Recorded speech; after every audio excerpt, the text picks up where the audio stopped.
pay goes up, but prices of things go up. And then, as we discussed before, housing's the biggest thing right now, and none of us could afford to get our own place. But what the worst part about it is the phrase when I was your age. You could just work harder because that's how I did it, but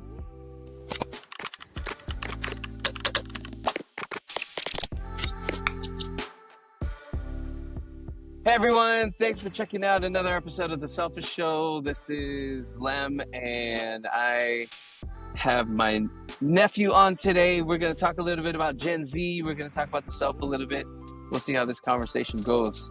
How you doing there, nephew? it is hot, and I had to spend like 10 minutes driving around to find a place under a tree. So I'm trying. I'm at a place under a tree too, at a park. So we're doing the same thing. Tell us a little bit Right about on. yourself. Uh, well, 25 years old, turn 26 next month. Kind of in a weird spot because I both grew up in Hawaii, but I spent enough time in the mainland, as in the mainland United States, to kind of be in an intersectionality between all three, between being Filipino, being a local, being a non-local, but trying to get there, trying to stumble through this thing we all call life. Yep. Hey, we had a previous conversation and we tried to record once, but I was holding the phone and it didn't work out super well, so I didn't post it. I just posted a couple of clips from it, but we're doing Oh, this again. I put you in the Gen Z category. I think you're kind of on the Gen Z, not really the tail end. You're kind of right in the middle of kind of one of the first Gen Zers, I think.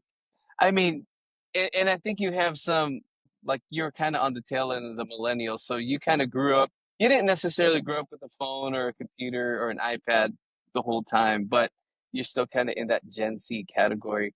Um, but tell me, would you consider yourself Gen Z? as far as what is Gen Z is known for today, I don't think so. I think anyone, let's say 98, 99, 2000, anyone between those 3 years are kind of in a weird spot because all Yeah. of us remember things like dial-up internet, actual CDs, what rolling down the window means, Hmm. having to go to the store buy a physical GPS as opposed to plug it in your phone.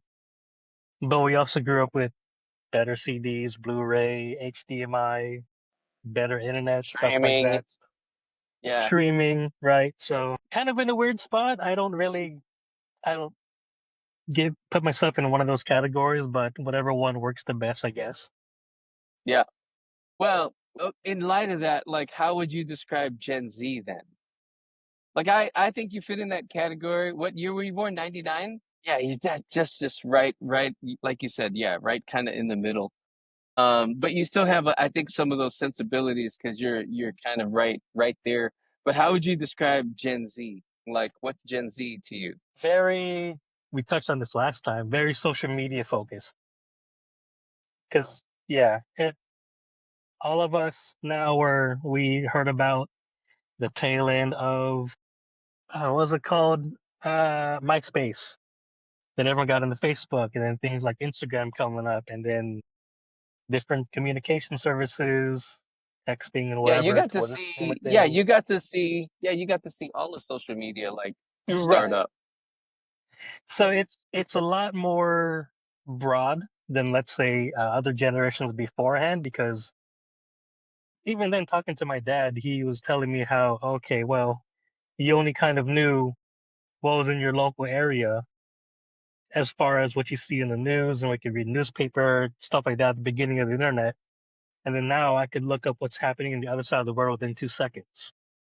I could Yeah, read about things yeah, that my dad could not read until he's in his 20s, yeah, stuff like that. So it's a lot more connected is a way to put it, but also broadly informed yeah, as opposed to yeah. past generations. Yeah, well, when I grew up, the news was, either a newspaper or a particular time at night, like typically like 6 and then at 10 at night, we'd watch the news. Maybe you'd watch it in the morning, but I never watched it in the morning growing up.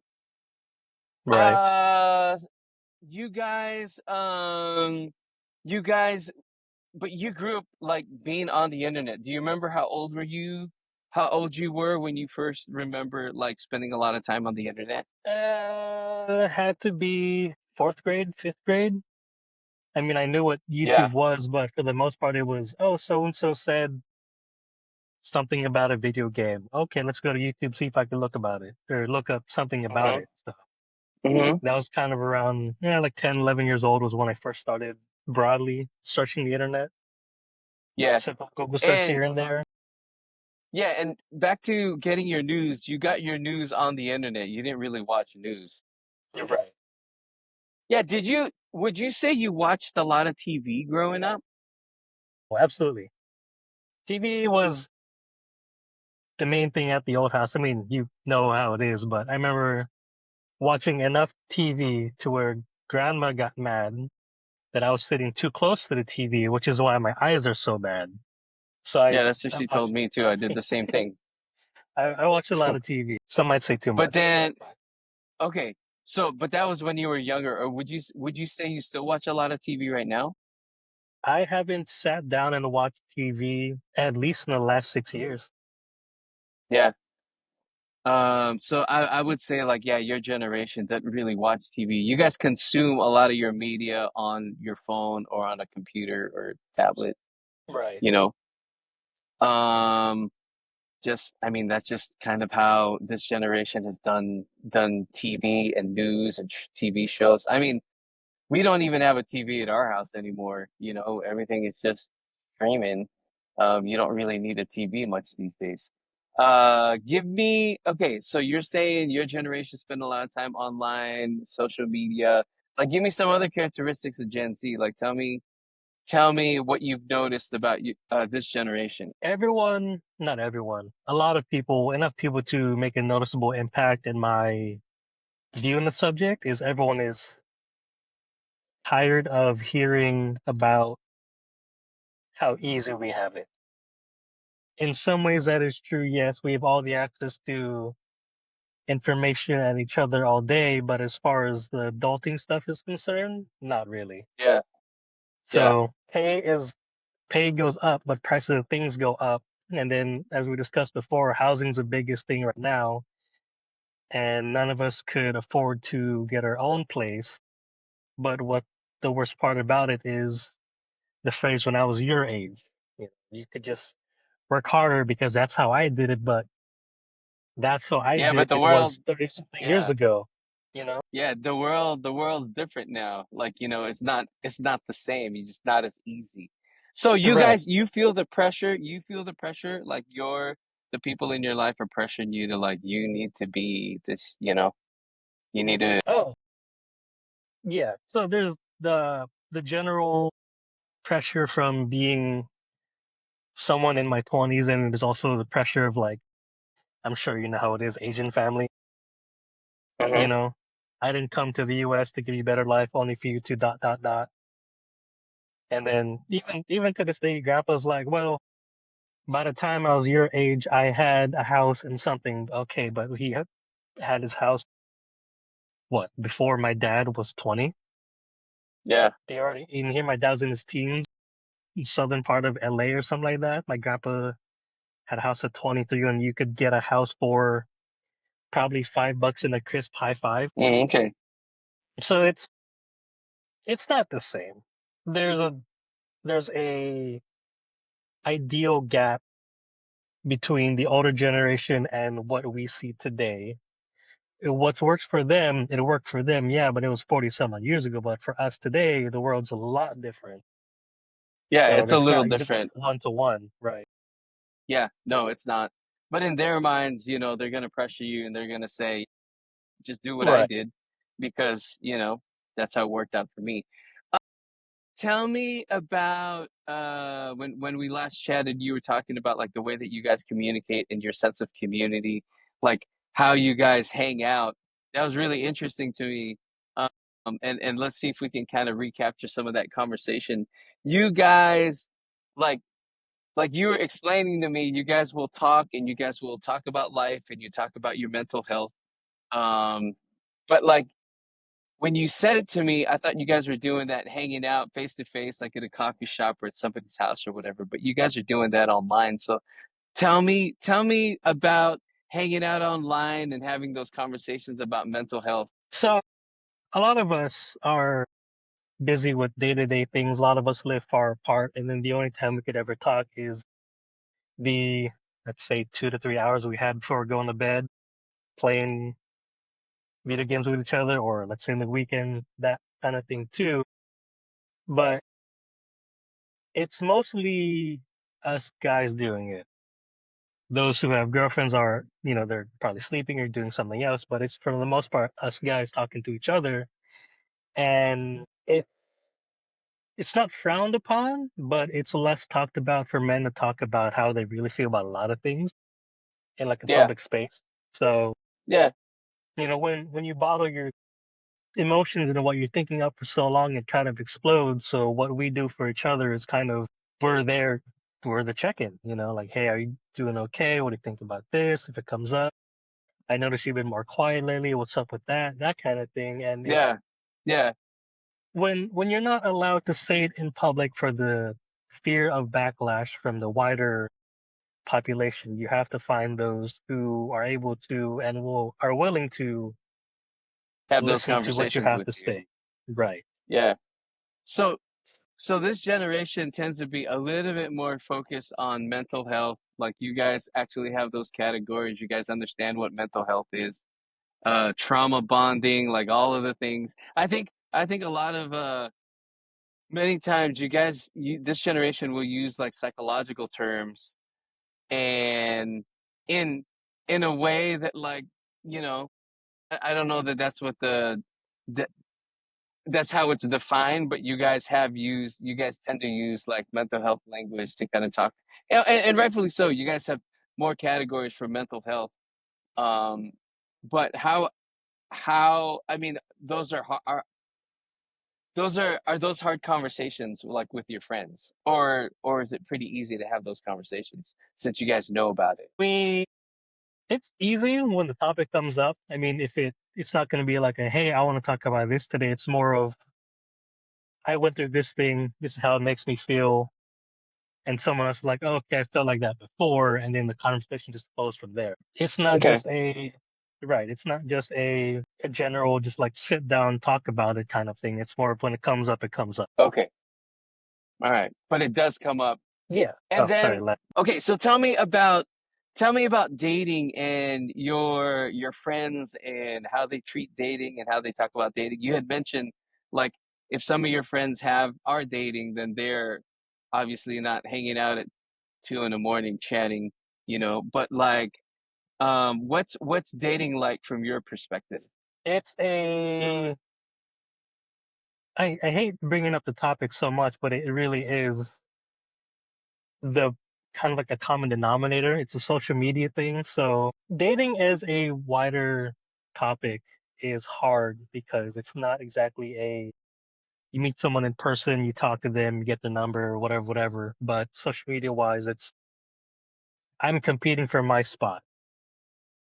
It's not just me trying to talk to her like it's say in that situation, right? It's not gonna be just me. It's gonna be everyone else, XYZ, other single guys if they want to. And doing it online kind of sucks because you're forced to deal with all of that. But I would Uh-huh. prefer, if you want to even phrase it this way, the old school way. Meeting someone in real life, getting to know them in person, seeing Yeah. who they are outside of Yeah, selfies but and that video doesn't really calls and stuff. happen. Yeah, but that doesn't really happen much because you guys aren't hanging out like you said. You guys are spending time online. And it's not like you guys are finding those social spaces. I mean, you guys aren't even really drinking anymore. Like that's one of the things that like people like the researchers are saying like Gen Z doesn't even drink anymore. You guys do run clubs, you know? Like where you guys meet up early in the morning for a run club and you get your little coffee and you guys run together. Like that's a thing now. That's become like the hangout. There really isn't like a hangout. There really isn't like that social space because you guys are doing stuff online. So like yeah, I know you prefer it to just meet somebody online, but like, where are you going in order to do that? That for me, it's mostly the gym. Oh, okay. Yeah, it's kind of counterintuitive to what I mentioned before, but people swap in and out. So like I go in, I try to go in around 4:15, 4:30, and it's usually the same crowd that I Yeah, see so there you all can the meet time. people there. Oh, okay. Right. And then, but it's not exactly, hey, everyone's gonna arrive at 4:15 or 4:30. Yeah, Different people arrive earlier or later than they usually do, so the crowd is always kind of mixed. But you go to a gym long enough, you become a familiar enough face, and people walk up and people want to talk, or oh wow, that's a nice tattoo, or heard you talk about this and this. I know you're talking to so and so, you yeah. know. So it's like it's But that's a place for you to meet people and interact with people.